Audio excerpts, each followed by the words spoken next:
Hi, everyone. So, the War of 1812. You should have finished the various assignments and have gone through the notes questions. Now, a little video review for you about the War of 1812.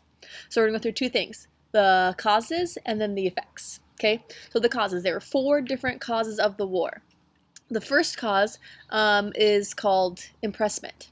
So, what that was England and France were at war against each other. Okay, the U.S. wanted to keep sending like food to both countries so they can make money with trade, right? So they keep trading with both countries. Now, there's a bug in my face.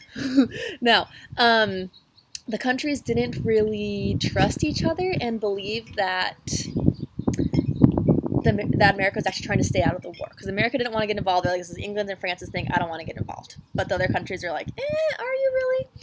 Also, England needed more soldiers to help fight in the war. So what did England start doing? They started coming onto our ships, inspecting our ships, and stealing our sailors and putting them into the Navy, into the British Navy. That's called impressment. So they're literally kidnapping US soldiers, taking them, enlisting them in the British Navy, and making them fight their war against France. Okay?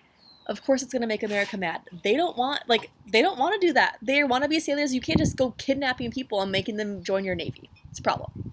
That's impressment. The next one was the embargo.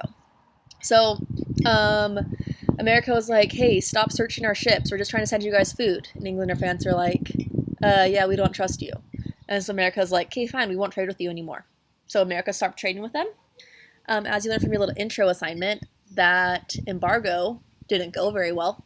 And they ended up hurting the Americans more because basically our food just went to rot. So, sorry, Americans, your embargo didn't work very well. Okay, but England and France, so we're kind of like, whatever. Okay, another thing that started the war was the British forts, the Native American conflicts. Okay, ignore the hammock behind me. It's kind of windy here right now.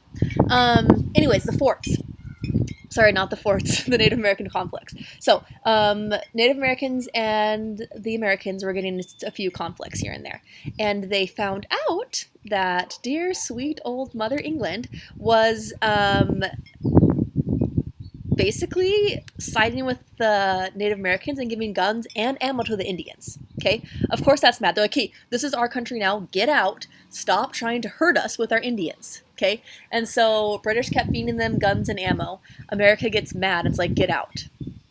Then they come to find out that Great Britain still had forts here in America, and they were still sending soldiers to the forts. Okay, America is like, we've been our own country for a long time. You can't keep having these forts here in our country. Like, leave. This is our own place. And England's thought is they won't be able to figure out how to run their own country, so we might as well be there so we can take over. Sweet little England. Little do they know, we can manage ourselves. Okay, so that's why they're mad. Impressment, the embargo,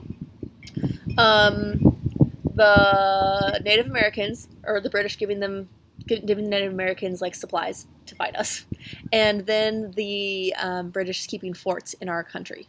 Okay, so those four things caused us to get into this war, which made them mad for obvious reasons. Okay, now the war went on for a couple years. You saw in the video that you guys watched the other day, and the end of the war was kind of anticlimactic because the Treaty of Ghent was the treaty that they signed at the end of the war, and that treaty didn't really do anything at all. Like, it just kind of put life back to like pre-war, and so like nothing really got settled. But they're just like, okay, yeah, we're done fighting now. Essentially, is what happened. But because America technically won the war, well, we did not technically, we did win the war. America got a lot more respect worldwide, and people kind of looked at us and they're like, okay, America, like, you could hold your own. Like, you did a good job there. Nice work. You just defended off the strongest Navy and Army in the world 2 times. Okay? So we kind of got some major clout from that. It was a big deal for us. Also, we, sorry, one second. Andrew Jackson, as you saw in the movie, he was a major war hero, and he then became later the president because people like loved him so much from the way he fought his wars, and he became president because of his great accomplishments in the War of 1812. He has some interesting issues, which we'll learn about in another week. But yeah, Andrew Jackson becomes president. And last but not least, the Star Spangled Banner gets written because of Francis Scott Key being held on a ship during the War of 1812. So that was some positives came out of it. America got respect, and the Star Spangled Banner is written.